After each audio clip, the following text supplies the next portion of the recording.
จากท่านว่าที่ร้อยตรีดร.ผอ.อายุวัฒน์ทองนวมครับท่านผู้อำนวยการโรงเรียนบ้านน้องกรดได้รับเกียรติขึ้นมอบมารายน้ำใจกับนักมวยคู่นี้เรียนเชิญท่านผอ.ด้วยความเคารพครับโดนน็อกยกโดนน็อกแต่น็อกกรรมการจับไปพูดต่อไปเกียรติมานะใครก็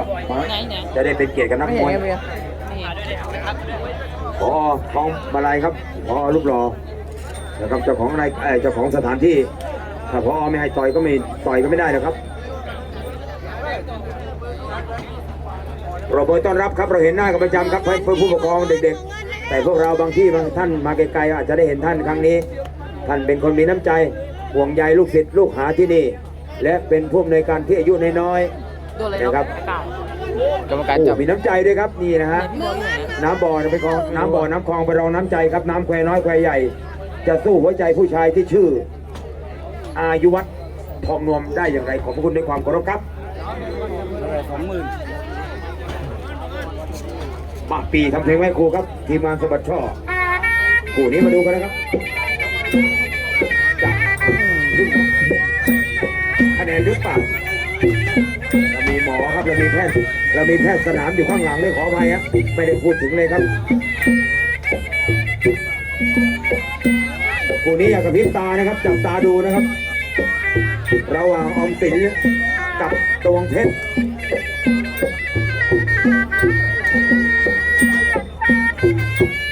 ขอบคุณพี่ต่อยรถตู้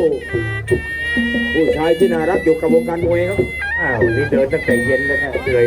ดูแล้ววันนี้พี่ต่อยเหนื่อยคนดีคนทำงานต้องพูดบ่อยๆ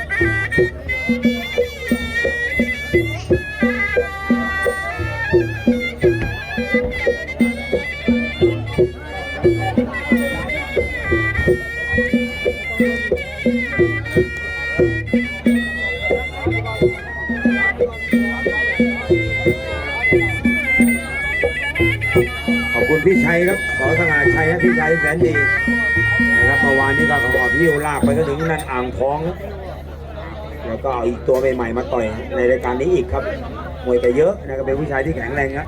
ออกกำลังกายทุกวันครับซ้อมมวยด้วยตัวเองก็ซ้อมเพื่อต่อยย้อนยุคสงกรานต์นี่ครับ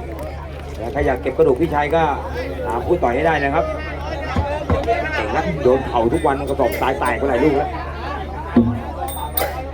ดูในเฟซบุ๊ก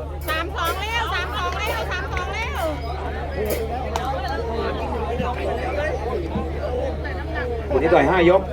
มาได้เด็กๆผมมานั่งเต็มไปหมดยั่วเยี่ยหมดยกที่ 1ครับเอาละตัวเพชรของสิงห์คุณนำบอกไม่อยากจะพูดคะแนนได้ผู้นี้รอดไม่รอดพออายุวัฒน์ของอะไรจะเดือดหรือเปล่าครับตัวเพชรของสิงห์กระถางตัวเพชรไปขวาตัวเพชรทำศอกขวา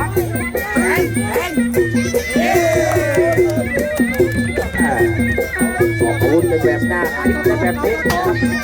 ตรงไว้ก่อนตรงเพชรต่อยขวามาออมสิงขยับสับแม่สับลงไม่ถูกสอกเลยสอกต่อยซ้ายหุกซ้ายปลายหมัดออมสิงเดินเบียดเจาะยางลงไม่ถึงครับหมัดหน้าถึงตัวแม่นซะด้วยไม่รู้ว่าออมสิงจะหนักขนาดไหนครับหมัดขวาหลายหมัดแล้วไม่โดนยังไม่จังแต่ตัวเพชรที่ยืนเฉยข้าใหญ่เกียรติชัยบอกเพียงออมสินมาแล้วแต่ต้องมีการซักเป็นแบบนี้น่าคิดแล้วมาแล้วมาโยกปัดบวกนี่โอ้แอนโดนแล้วลูกปัดลงมาเลยครับแม่หนักแน่นอนครับแพทย์สนามไปแล้ว